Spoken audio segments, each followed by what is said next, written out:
دروازہ بند کرتے اس نے ایک ساتھ 2 کمبل الماری سے نکالتے اس کے نیلے پڑتے وجود پر اوڑھائے تھے۔ محمل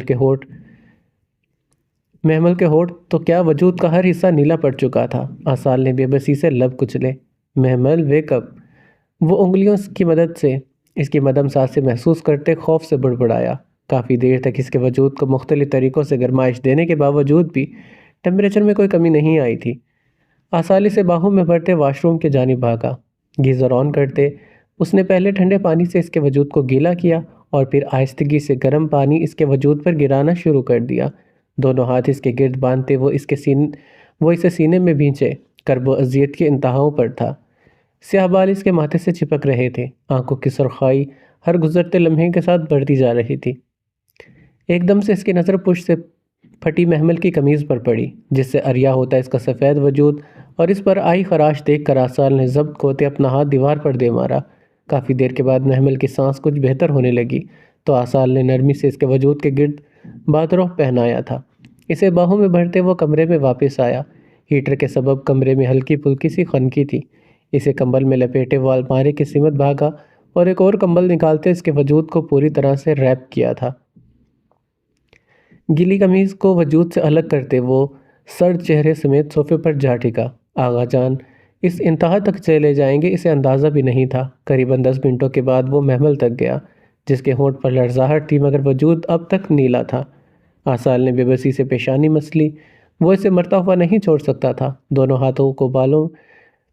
دونوں ہاتھوں میں بالوں کو جکڑتے وہ بے بسی سے کراہ کر رہ گیا تھا۔ اس کے وجود پر کب کبھی طاری ہوتی دیکھ کر آصال بنا تاخیر کے بستر کی جانب بھاگا تھا۔ کمبل اس کے وجود سے الگ کرتے وہ خود اس کے نزدیک ہوا۔ دونوں ٹانگیں اس کی ٹانگوں سے الجھائے اس نے ہاتھ اس کے گرد باندھے اور اسے کھینچتے حصار میں قید کیا۔ اس کے وجود کی گرماہٹ کا اثر تھا جو محمل کے بے ہوش وجود میں ہلچل ہونے لگی۔ بھاری پڑتی آنکھیں لرزی تھی جن سے نکلتے کئی آنسو اس کے نیلے پڑتے گالوں کو بھگو رہے تھے۔ آصال نے بے حد نرمی سے اس کے آنسو کو ہونٹوں سے چنا۔ اس کی پیشانی پر اپنا لمس چھوڑتے وہ اس کے نقوش کو اپنے لمس کی خوشبو سے مہکانے لگا۔ لائٹس آف کرتے اس نے دونوں ہاتھ اس کے سرد ہاتھوں کی انگلیوں میں الجھائے۔ وہ کمبل سر تک تانے اس کے چہرے پر دیوانہ وار جھکا تھا۔ محمل کسی بھاری وجود کو اپنے اوپر محسوس کرتی، کسی کی پرتپش سانسوں کو اپنی برف کی مانند ٹھنڈے ہونٹوں پر محسوس کرتے بری طرح سے مچلی۔ آنسو اب تک اس کی آنکھوں سے بہہ رہے تھے۔ ہونٹوں پر ٹھنڈ کی شدت کے سبب لرزت آ رہی تھا۔ وہ اس خوشبو کو محسوس کر چکی تھی مگر اسے سخت نفرت محسوس ہو رہی تھی۔ آصال آغا شاہ سے ساری رات وہ اس کے آنے کی دعائیں کرتی رہی۔ کتنا یاد کیا تھا اسے، کتنا تڑپی تھی وہ اس وحشتناک ٹھنڈی رات میں جو ختم ہونے میں نہیں آ رہی تھی، اور اب جب اس کی سانسوں کی ڈوری ٹوٹ رہی تھی تو کیوں لوٹ آیا وہ اس کو بچانے۔ اپنے وجود پر اس کی خوشبو، اس کا لمس اسے زہر سے بھی زیادہ برا لگا تھا۔ اس میں اتنی ہمت نہیں تھی کہ وہ اپنے ہاتھ پاؤں ہلاتی۔ سردی نے اس کے خون کو بری طرح سے منجمد کر دیا تھا۔ میرے نزدیک مت آنا سائیں، مجھے موت قبول ہے، آپ کی قربت نہیں۔ وہ اسے حد تجاوز کرتا محسوس کرتے سرد لب و لہجے میں وہ مشکل ہی بولی تھی۔ آصال نے سرخ آنکھیں ایک پل کو میچ ڈالی تھی۔ آنکھوں کے سامنے ایک دھندلا سا عکس لہرایا۔ ناممکن ہے یہ اب محمل آصال آغا شاہ۔ عام حالات میں تمہاری اجازت کو فوقیت دیتا، مگر اس وقت تمہاری اجازت سے زیادہ میرے لیے کسی اور سے کیا گیا وعدہ ضروری ہے۔ اگر تمہاری جان میری جان میں سمٹ کر بچ سکتی ہے تو آصال آغا شاہ وہ بھی کر گزرے گا۔ وہ اس کے کان کے نزدیک جھکا گمبھیر لہجے میں بولا تھا۔ محمل کی آنکھیں بھیگتی چلی گئی۔ آخرکار سردار آصال آغا شاہ فتح پا چکا تھا۔ اسے اب احساس ہوا تھا اسے صرف اور صرف مہرہ بنایا گیا تھا، شاہ خاندان کے وارث کا۔ حویلی میں رہنے والے اس 40 گاؤں کے سردار کو بھلا اس غریب سے لڑکی سے کیوں ہمدردی ہونے لگی؟ آصال آغا شاہ کا قرب اسے بچھو کے زہریلے ڈنگ کی مانند چبھ رہا تھا جو اپنے دہکتے لبوں سے اس کے آنسو عقیدت سے چنتا اس کی جبیں پر ہونٹ رکھ چکا تھا، مگر اب اس کا لمس، اس کی سرگوشیوں کا، حتیٰ کہ کسی بھی چیز کا محمل قریشی پر کوئی اثر نہیں ہو رہا تھا، کیونکہ اس نے اپنے لیے موت چن لی تھی۔ اس اذیت ناک زندگی سے کئی گنا بہتر اسے موت لگی تھی۔ ہائے، کیا میں اندر آ سکتی ہوں؟ دروازے پر ایستادہ لڑکی کو دیکھ کر دوراب کے ماتھے پر بل پڑے تھے۔ پہل تو وہ کچھ بول نہیں پایا، مگر پھر بمشکل رسمی سا مسکراتے وہ ایک جانب ہوا۔ وہ اس کے پاس سے گزرتے اندر داخل ہوئی۔ آئیں بیٹھے آپ۔ سامنے صوفے کی جانب اشارہ کرتے دراب نے بمشکل لہجہ نرم رکھا تھا۔ انم اسے دیکھتی سر نفی میں ہلا گئی۔ نہیں، بس مجھے ماجد سے ملنا ہے۔ اسٹائلش پف سٹائل میں کھلے چھوڑے بالوں میں انگلیاں چلاتی وہ دل فریبی سے مسکرائی تھی۔ اس کی مسکراہٹ کے انداز پر دراب نگاہیں چرا گیا۔ یلو شرٹ اور سکرٹ کے نیچے ٹائٹ جینز، کھلے بالوں میں ہلکا سا میک اپ اس کی خوبصورتی کو نکھار رہا تھا۔ وہ روم میں ہے، آپ بیٹھے، میں اسے بلا دیتا ہوں۔ دراب خود ایک میٹنگ کے لیے اسلام آباد آیا تھا تو واپسی پر ماجد کی جانب چلا آیا۔ اسے آئے ہوئے ابھی آدھا گھنٹہ ہی گزرا تھا جب اچانک سے انم سعید آ ٹپکی۔ نہیں، آپ رہنے دیں، میں خود اٹھا دیتی ہوں۔ وہ بڑے ہی مان سے بولی تو نہ چاہتے ہوئے بھی دراب نے لب بھینچے تھے۔ وہ اسے روکنے کا کوئی حق نہیں رکھتا تھا۔ ایک افسوس بھری نگاہ انم کی پشت پر ڈالے، وہ گھڑی پر وقت دیکھتے اپنے فائل ٹیبل سے اٹھائے، بنا ماجد سے ملے ہی دروازے کی جانب بڑھ گیا تھا۔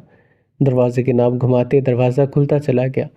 آہستگی سے دروازہ بند کرتے انم نے ایک تائرانہ نگاہ اس خوبصورت کمرے پر ڈالی۔ وہ دوسری بار اس روم میں آئی تھی۔ ہلکی ہلکی مدھم روشنی میں بیڈ پر بے ترتیبی سے لیٹے ماجد کی شرٹ لیس پشت واضح دکھ رہی تھی۔ انم نے لب دانتوں تلے دبایا اور دھیمے قدموں سے چلتی وہ اس تک پہنچی تھی۔ بڑی ہی محبت سے اپنا مخملی ہاتھ اس کے کندھوں پر رکھا جب اگلے ہی لمحے وہ اس پر حملہ آور ہوا۔ اس کے نرم و نازک وجود کو کھینچ کر ایک جھٹکے سے اپنے قریب بیڈ پر گرایا تھا۔ خدا! بند آنکھوں سمیت وہ ایک ہاتھ اس کے گرد حصار کی صورت باندھے آدھا چہرہ تکیے میں چھپا چکا تھا۔ انم نے دھڑکتے دل سے اس حسین مرد کو دیکھا۔ اس کے سارانہ نقوش کو دیکھ کر انم کے لیے اپنا آپ سنبھالنا مشکل ہو جاتا تھا۔ وہ بھول رہی تھی کہ وہ کس وجہ سے اس مرد کی زندگی میں شامل ہوئی تھی۔ شاید حسن ایسے ہی انسان کی عقل پر پردے ڈال دیتا ہے۔ ماجد گہری نیند میں تھا مگر اس کی حسیات لمحوں میں اس خوشبو کو پہچان گئی۔ یہ خوشبو ہدا خان کی نہیں تھی۔ نیند سے لبریز سرخ ڈوریوں سے بھری آنکھیں ایک دم سے کھولتے اس نے غیر محسوس طریقے سے اپنا ہاتھ اس وجود سے پیچھے کھینچا تھا۔ تم کرخت اور اکھڑے لہجے میں کہتا وہ کرنٹ کھاتے بستر سے اٹھا تھا۔ ماتھے سے چپکتے سیاہ بال فوراً سے پیچھے کرتے وہ عجلت میں بھاگتے، صوفے سے شرٹ اٹھاتے اب دوبارہ سے انم کی جانب مڑا تھا جو بستر سے اتری خود کو کمپوز کر رہی تھی۔ کس کی پرمیشن سے تم میرے کمرے میں آئی ہو؟ اس کی گرجدار آواز پر انم کے چہرے پر گھبراہٹ طاری ہوئی۔ وہ جانتی تھی ماجد کس قدر سخت تھا اس معاملے میں، تبھی جب تم مجھے وہ گوار ہدا سمجھے تھے اور اپنی باہوں میں بھرنے والے تھے۔ ایک لمحے میں اپنا لہجہ سخت بناتے وہ پتھریلے تاثرات چہرے پر سجائے بولی تھی۔ ماجد کے ماتھے پر ایک ساتھ کئی پل سمٹے تھے۔ انم، مائنڈ یور لینگویج۔ جس لڑکی کے بارے میں تم بکواس کر رہی ہو، یاد رکھو کہ وہ ماجد کی بیوی ہے اور میں کسی کو حق نہیں دیتا کہ وہ میری بیوی کے بارے میں فضول بکواس کرے۔ انتہائی سرد لہجے میں کہتے وہ بنا رکے باہر نکلا تھا۔ انم کو اس کے پیچھے ہی باہر نکلنا پڑا۔ کیوں نہ بولوں میں؟ کل تک تو وہ لڑکی تمہارے لیے ایک زبردستی کی شادی کے سوا کچھ نہیں تھی، اور آج اتنی محبت ہو گئی اس سے کہ اس کا نام تک برداشت نہیں کر پا رہے تم میری زبان پر؟ حسد اور جلن اس کے انگ انگ سے پھوٹ رہا تھا۔ وہ بھول چکی تھی کہ وہ اس مرد کو بہکا رہی ہے، بلکہ حقیقت تو یہ تھی وہ خود بہک چکی تھی پوری طرح سے۔ محبت؟ ماجد نے سفید دانتوں تلے اپنے نچلے ہونٹ کو ہلکا سا دبایا۔ بایاں گال پھر سے دہکتا محسوس ہوا تھا۔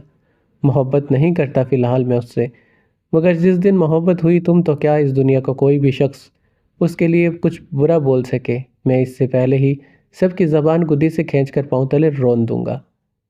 خشک لہجے میں کہتے وہ اسے بازو سے پکڑے باہر کی جانب بڑھا۔ انم جو اس کے الفاظ کے زیر اثر ہتک محسوس کر رہی تھی وہ ہڑبڑا سی گئی۔ Don't do this to me Majid, تم جانتے ہو کہ میں اپنی انسلٹ کبھی بھی نہیں بھولتی۔ وہ گرائی تھی۔ اسے کھینچتے باہر لے جاتا ماجد زیر لب مسکرایا تھا۔ میں بھی یہی چاہتا ہوں ڈارلنگ، ایٹ لیسٹ شادی تک تم یہ سب کچھ نہ بولو۔ اس کے رسان سے دیے گئے جواب پر انم کے چہرے پر لفظ شادی کے سبب سکون سے لہرایا، مگر اگلے ہی لمحے ماجد نے دروازہ کھولا، مگر دروازے کے سامنے کھڑے اسفدیار کو دیکھ اس کے چہرے پر کئی سائے لہرائے تھے۔ بہل کی جانب بڑھتا اسفد خان کا ہاتھ بے یقینی سے فضا میں تھما تھا۔ غصے اور سنجیدگی سے وہ اپنے بیٹے کو سخت نگاہوں سے گھورتے اب اس کے ہاتھ میں موجود انم سعید کے ہاتھ کو دیکھتے غصے سے لب بھینچ کر رہ گئے تھے۔ بابا آپ!